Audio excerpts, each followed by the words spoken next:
Have you learned a few things today?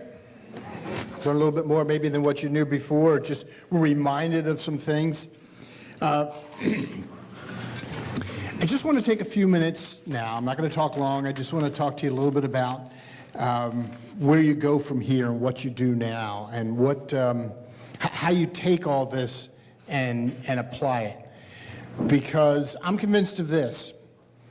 You can stand still. You can rest on your laurels. You can sit back and say, this is the way we've always done business, and that's okay. And you can say, you know what, for generations we've made it well this way. We've survived, and we're going to be okay. Or you can push yourself a little bit to move into the future and move forward. You see, I think there's no such thing as standing still. I think you're either moving forward or you're sliding backwards. And I'm speaking to myself when I say this because every day I push myself. Every day I want to learn more. When I get up in the morning, I have two goals. My two goals are I want to know something different tonight when I go to bed than I knew when I woke up this morning. And then who can I add value to today? Who can I help today? Who can I provide something to or reach out to them? And who can I impact today and add value to their life that I wasn't able to add value to their life yesterday? So there are two goals that I have every day. And so I've learned a lot today about millennials. I've learned a lot about the future. And I only hope that in the next couple of minutes that maybe I can add a little bit of value to you. I want to talk to you about our story. I want to talk to you about your story. And you say, well, Jeff, you don't know my story. How can you say you want to talk about my story? You don't know anything about my story. You don't know how I got to where I got to. You don't know anything about my business. You don't know anything about what I face every day. So how can you talk about my story? Because I want to take your story and then make it collectively our story as a community. No, I don't know how you got into your business. It could be you inherited from the family. Could be that maybe you married into the family. Maybe you just stumbled into the job that you're in or the business that you're in. Or maybe it was an investment one time and you say 25, 30 years later, gee, I didn't realize this is where I would end up and this is where I am with my business. And we've always done things this way, or we've always moved in this direction. And I want you to come with an open mind this morning and think, is there something different we can do? And I want you to look at your story and say, what does it collectively mean to our story as a community? Because the reality of all this is the future is dependent on each one of you, each one of us, because we can't do anything in a vacuum anymore at all.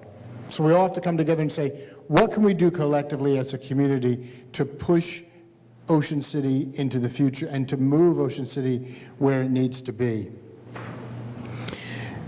I think of a quote by Ben Franklin, and in fact I said to Kim this morning, she said, well, you have to share this with me. I said, when I stood up here first like this, I thought I was with Ben Franklin because I kind of thought this was like the congressional delegation. This reminds me of Independence Hall, like the delegate from Delaware, please stand.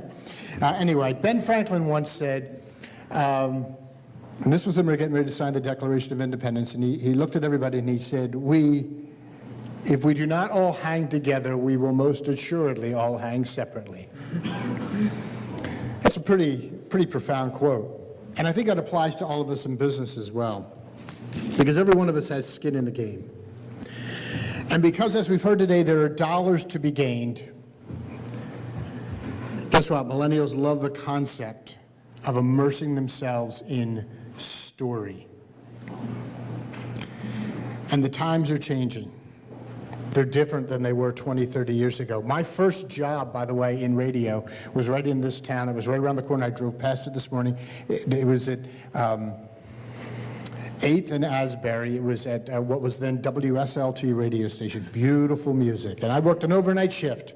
And my job was to babysit the computers, and if truth be told now, I slept most of the night, but the computer alarm would go off, so that would wake me up if we went off the air. But I'd babysit the computer, but the one thing I got to do, it was my first job in radio, the one thing I got to do was I got to rip the weather forecast off the teletype wire. And this is going way back. I mean, it was a tick, tick, tick, tick, tick, and the forecast came over, and I would read it out and record it, and it would play about every half hour. And that's how people knew when they got up in the morning. You know, it was kind of cool to say, you know, that I was responsible for helping them know how to dress in the morning for what they could expect for the day. Guess what? I'm going to ask you a question. Can somebody in here right now tell me what's the temperature going to be in Ocean City tomorrow? Anybody know? Can anybody tell me what the forecast high is for tomorrow? Sunny and 70. Sunny and 70.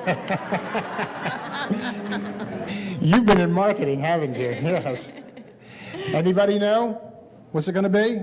You know what? I saw several of you people go just like this. Because you know what? Yeah, Vero Beach, yes. Wouldn't we all like to be in Vero Beach right now? You don't need me to come on the radio now and tell you what the weather forecast is going to be tomorrow. When I grew up, my grandmother lived with us. She, and this is going back to the 1970s, she would not go to bed at night until Herb Clark on the Channel 10 News told her what the forecast was going to be the next day. She could not go to bed until Herb Clark delivered the weather. We don't need Herb Clark anymore. We don't need to wait up till the 11 o'clock news to find out what the weather's going to be. It's as easy as coming right here. And this has become... This is a new appendage. I mean, I carry this all the time. I'm looking at everything on here. If the truth be told, my wife and I, we have to go pick up my daughter from, she's coming home for spring break from college, and we're going to go spend one night up in Lancaster. Guess how we booked our hotel?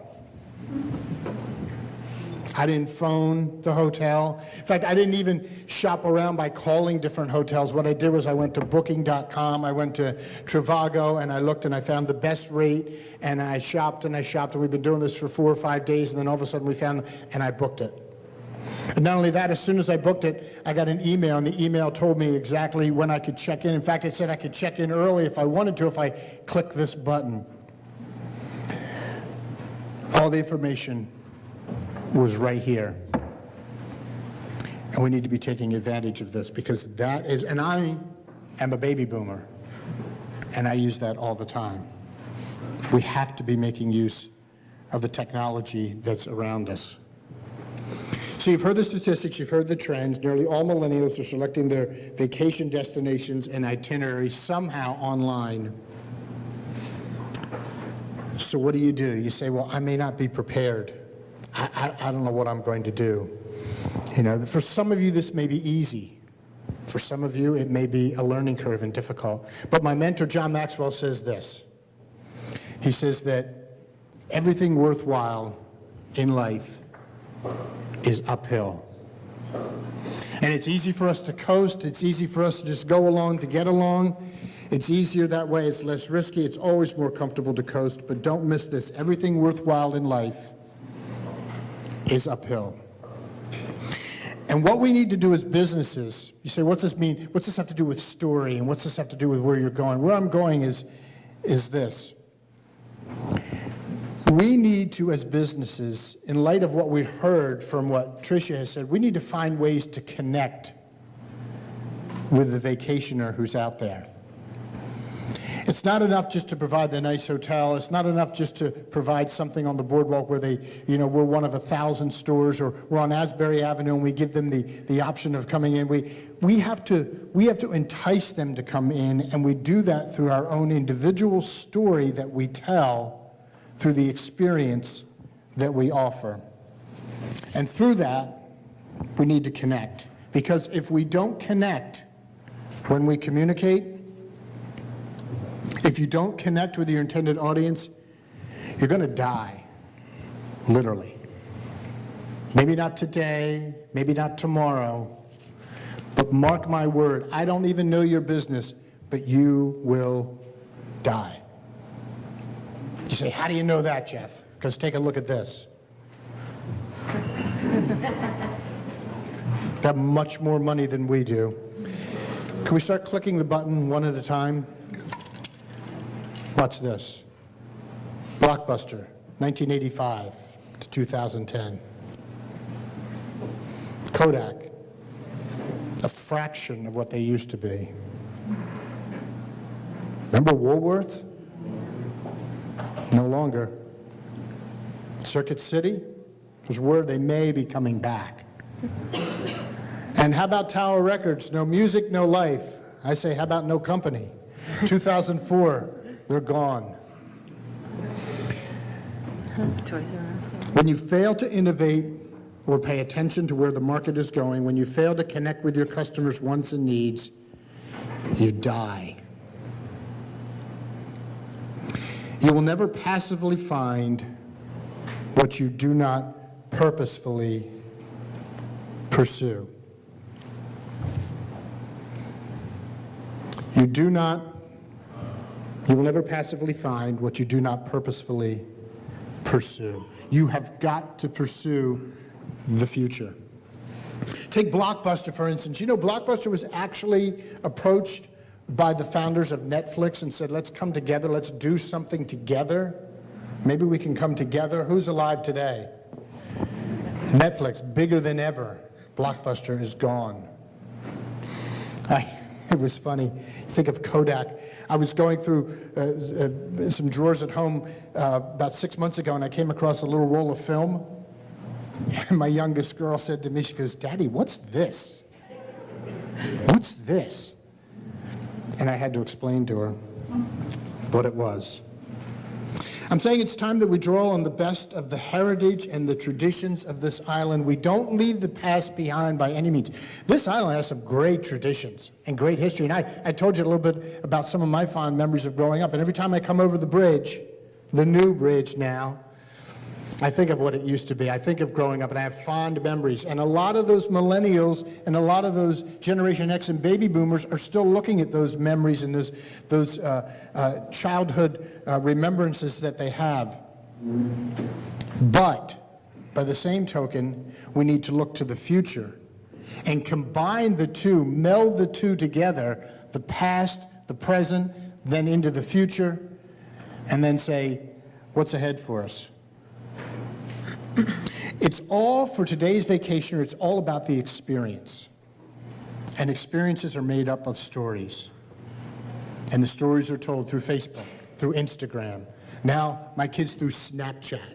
My kids Snapchat all the time. Everything is Snapchat. And filters. When you go into a town, you say, I don't even know what you're talking about. You go into a town, and you can put a filter on for Snapchat, and it says, welcome to Ocean City, or I'm on the boardwalk, or where that's their world right now. And the more you connect with these people and tap into what they are tapped in, the better chance you have of taking them and your business along for free publicity and exposure. And it's exposure, everyone, that you can't buy. You can't buy this exposure. When someone takes a photo of a thing, of something they participated in, or they take a photo of their meal and send it out, you just don't know the impact that it's going to have. I gave this example. We were having a meeting and a couple of weeks ago with the chamber. I gave this example. A friend of mine's daughter is getting married. And she put something out. She says, I'm getting married in like 4 or 5 months. She says, and I have no idea. I'm still looking for a place. It was to have the reception. Any ideas? All this stuff came out on Facebook. Have you tried this place? Have you tried that place? My wife chimed in. Hey, I was at this place before, and they really have good service, and they seem like all of it. And it was all unsolicited from the business themselves. It was solicited by this person looking for a place to go, and everybody who had experience with them now was advertising for them. And there was one place in particular that got advertised over and over and over again through the exposure of these people who were responding. Do you think that there's a good chance they're going to get the business? Yes, because they're intentional about their social media, and because they're intentional about their social media, the payoff is coming right now, and it's not costing them a dime. We connect when we immerse our vacationers in a story, an experience that is greater than our own. It's part of a bigger story. It's part of a story that is America's greatest family resort, but it's all of us together. How many Philadelphia Eagles fans do we have here? They are Super Bowl champions. Can you believe it? They're Super Bowl champions. But can I tell you something? Yeah, you can give them a round of applause. Can I tell you something? What got them to the Super Bowl this year is not going to get them to the Super Bowl next year. And they better be aware of that, and they better know it. And what made this America's greatest family resort last year, it's not going to make it America's greatest family resort tomorrow. And your chamber wants to come alongside of you, and they want to say, let us help you, and let's partner together, and let's resource our energies together, and let's not be this person against that person, or this business against that business. Let's come together as a group and say, what can we do collectively to have a better future? And that's what it's all about. It's about the experience. It's about the story. It's about the collective story of what Ocean City is. So quickly, I want to go through something. What is our story? I'm going to share with you quickly three quick ideas of what you need to do as a business. These are practical things you can go back. Maybe you're doing them already, but these are things you can go back and do right away this afternoon when you're looking at your customers and clients. Let's go through this quickly. Number one, connecting is all about others. It's not about you. I say your story, but your story has to somehow relate to the people that you're coming in contact with. It's about other people. Zig Ziglar said you can have everything in life you want if you help enough other people get what they want. What do they want? It's not what you want. It's not what the folks who owned your business before wanted. It's not, with all due respect, it's not what your grandparents wanted, because what got them there then is not going to get them there tomorrow. You can have everything in life you want if you help enough other people get what they want. And so it's not about you, it's about the other person. And so you've got to ask yourself three connecting questions. You've got to ask yourself this. You've got to say to yourself, how am I answering these? My vacation or my customer, my client? Because they're asking this of you. Do you care for me? Do you really care about me? That's what they want to know. That's what millennials want to know today. They want to know, do you care about me? Am I just a number, a means to an end, or do I have any value? They want to know, can you help me? Do you have what I need? Do you have my best interest in mind? Can you help me? They want to know, can I trust you? This is a big one. In today's corporate environment and in today's cynical society, trust is something that's been lost. It's been lost between employers and employees. It's been lost between customers and business owners. They want to know, can I trust you?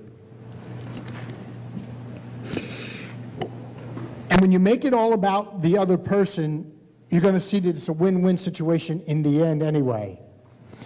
I have a coaching client that I coach with from New York. I Skype with him every week, and I have a plan that I write out. I'm helping him with public speaking. He's in graduate school, and I have a plan. And sometimes we'll get about 10 minutes into the conversation. He'll say, "Hey, Jeff, I have a question for you." I said, "Okay, this is going a little off the agenda, but ask me the question." He asked me the question. We never get back to the agenda. We get done the whole session. I said, "So is everything okay?" "Yes." This was like the best session I've had in weeks. Because I answered his question, because I met him where he was. And it wasn't about my agenda, it was about his agenda. So the key concept here is connecting begins when the other person feels valued. Your customers and clients need to feel valued. They need to feel like they're important to you. Number two, connectors find common ground. You want to really connect with someone? Go where they are. Participate in what they participate in. Research what they research. Invest your time in what they invest their time in. Ken Blanchard said you can learn a lot by just walking around. He made millions with his book, The 1 Minute Manager, on this concept. You'll learn a lot by walking around. You sit in your office all the time, you don't get out on the front line, you don't see what it's really like. Put yourself in their shoes. Learn to listen, make yourself accessible, and be available. The key concept here, know the reasons that you and your person that you're trying to reach, the person listening, know the reasons they want to communicate, and look for ways to build a bridge. You're building a bridge into this new group of people that we haven't dealt with before. So realize it's not about you. You need to find common ground. And number three, connecting goes beyond words. Connecting goes beyond words. Connecting is the glue that makes your communication stick. And there are a lot of ways that millennials are connecting today, and we've got to be where they are. We can't be where they are not. So you learn to get plugged in. Think of it this way. When someone enters your business, when someone interacts with your people on the phone, what are they getting back on the other end? What are they receiving? You know, Tricia mentioned the whole thing about cash.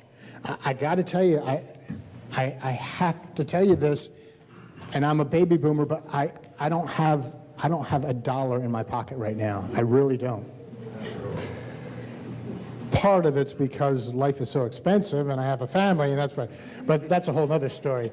But I don't have a dollar in my pocket right now, and if I were to go up on the boardwalk and it was the middle of July, I'd have to go to the bank to get the ATM to take out some money first, and invariably what I would do is I would get up there and I'd find a business that only takes cash, and I understand why some businesses only take cash, and I understand it's a lot easier, and I understand this and I understand that, but millennials don't understand that.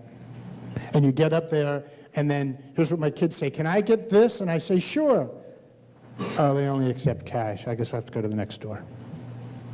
Or I'm not going to the ATM machine that's there and spend $3.50 to get out a $10 bill. It happens all the time, and that's reality for me. I'm just saying that.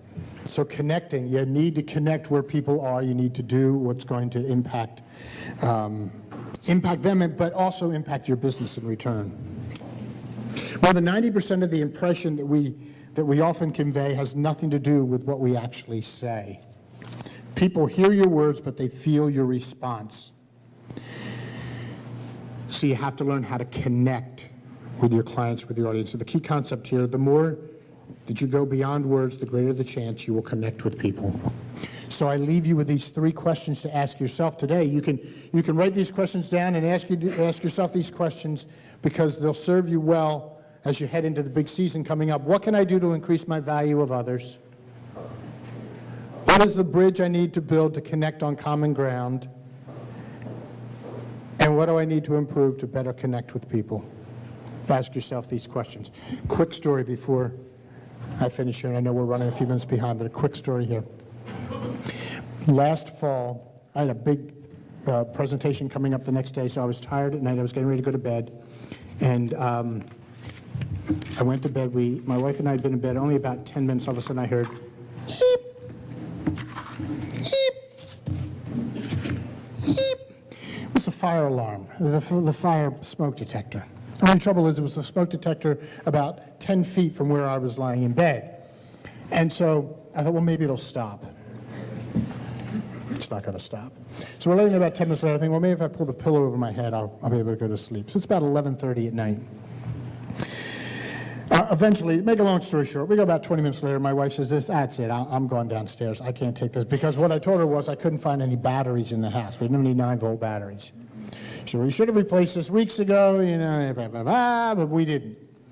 So I said, okay, so she's gone downstairs to sleep. So I said, well, I'm just going to try to tough it out. So I sat up there for about another 10, 15 minutes. I said, that's it, I've had it. I'm coming downstairs. So I went downstairs. So she's on the couch, I'm on the chair. Now it's about 12 o'clock. Beep, beep, I can still hear it from right upstairs. I thought, I've got to get to sleep. I've got to get to sleep. And then I had this thought, okay, I can do one of 2 things. I can tough it out and sit here and hope eventually I will just be so exhausted I'll fall asleep. Or I can run to CVS in the middle of the night and I can get a battery. Of things that she needed. I came back, put the battery in, stopped. Here's my point. From the time that thing first went off, I knew what I had to do in order to fix the problem. I just thought maybe I would ignore it and it would go away, or I would get so used to it that it just wouldn't bother me after a while. A lot of us know what we have to do. It's not easy. And it requires inconvenience and getting up in the middle of the night and running to CVS and inconveniencing yourself. And maybe it requires a little bit of work, and maybe it's uphill. But it's worth it in the end, because it's going to be important to where you want to go in the future.